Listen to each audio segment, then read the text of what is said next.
NEET के लिए इस क्वेश्चन में आप देख पा रहे हैं, यहाँ पर हमने वेक्टर से रिलेटेड क्वेश्चन लिया हुआ है। तो क्वेश्चन ये है कि unit vector A plus unit vector B equal to unit vector C है। तो यूनिट वेक्टर ए माइनस यूनिट वेक्टर बी का मैग्नीट्यूड निकालना है। तो हम यहाँ पर सबसे पहले क्या करेंगे, unit vector A plus unit vector B equal to unit vector C के लिए यूनिट वेक्टर ए और यूनिट वेक्टर बी के बीच का हम एंगल निकालेंगे वेक्टर लॉ के अनुसार। तो वेक्टर लॉ के अनुसार अगर unit vector A plus unit vector B equal to unit vector C के बराबर है तो दोनों तरफ हम मॉड लेंगे यानी मैग्नीट्यूड लेंगे, और दो वेक्टर का मैग्नीट्यूड वैल्यू जो होता है a square plus b square plus 2ab cos theta equal to c square, यहाँ पर इसका मैग्नीट्यूड जो होगा सी होगा।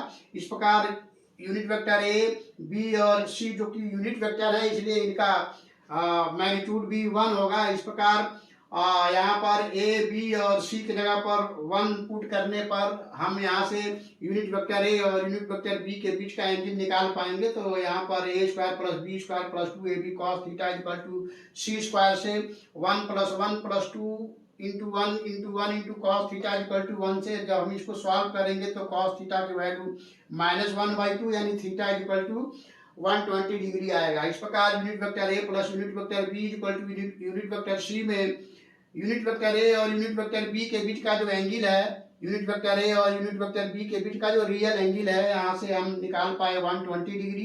अब हमें क्या करना है, यूनिट वेक्टर ए माइनस यूनिट वेक्टर बी का मैग्नीट्यूड निकालना है। तो इसके लिए हमें माइनस यूनिट वेक्टर बी प्राप्त करना होगा। तो हम क्या करेंगे, यहाँ पे देख पा रहे हैं यूनिट वेक्टर ए है और ये यूनिट वेक्टर बी है। तो यूनिट वेक्टर बी में माइनस से मल्टीप्लाई करेंगे तो माइनस यूनिट वेक्टर बी इस प्रकार होगा और ये रिवर्स हो जाएगा, यानी यूनिट वेक्टर बी को हम रिवर्स करेंगे तो माइनस के साथ इस प्रकार बनाएंगे। इस प्रकार यूनिट वेक्टर ए और यूनिट वेक्टर बी के बीच का एंगल 120 डिग्री है। अब यूनिट वेक्टर ए और minus of unit vector B के बीच का एंगल 60 डिग्री हो जाएगा। अब हम यूनिट वेक्टर ए माइनस यूनिट वेक्टर बी का मॉड यानी मैग्नीट्यूड वैल्यू निकालेंगे। तो रूट में हम लिखेंगे a square plus b square plus 2ab।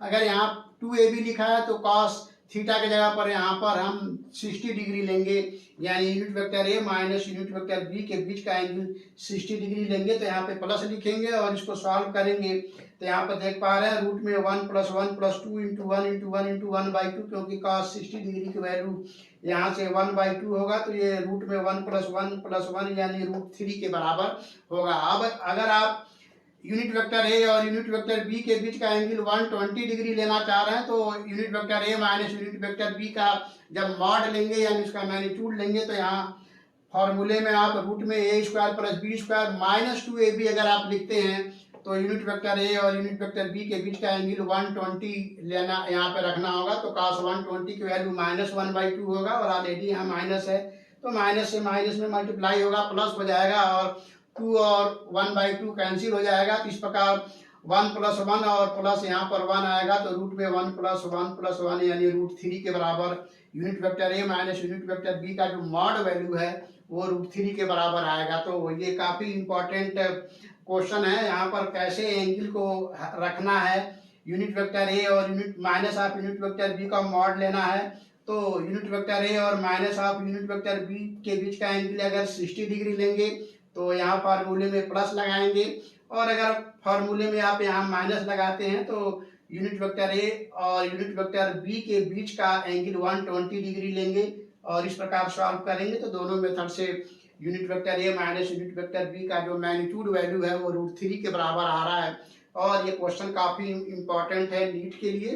तो अगर आप इस क्वेश्चन को अच्छे से कर लेते हैं और समझ लेते हैं तो इस तरह से और भी क्वेश्चन एग्जाम में पूछे जा सकते हैं, तो जिसको आप आसानी से सॉल्व कर पाएंगे। और दो वेक्टर के बीच का एंगल कैसे निकाला जाता है माइनस करने पे और प्लस करने पर, उसका भी एप्लीकेशन यहाँ काफ़ी अच्छे से आपको मिल रहा है। तो हम समझते हैं क्वेश्चन आप काफ़ी अच्छे से समझ पाए होंगे। फिर मिलते हैं नेक्स्ट वीडियो में, तब तक के लिए थैंक यू।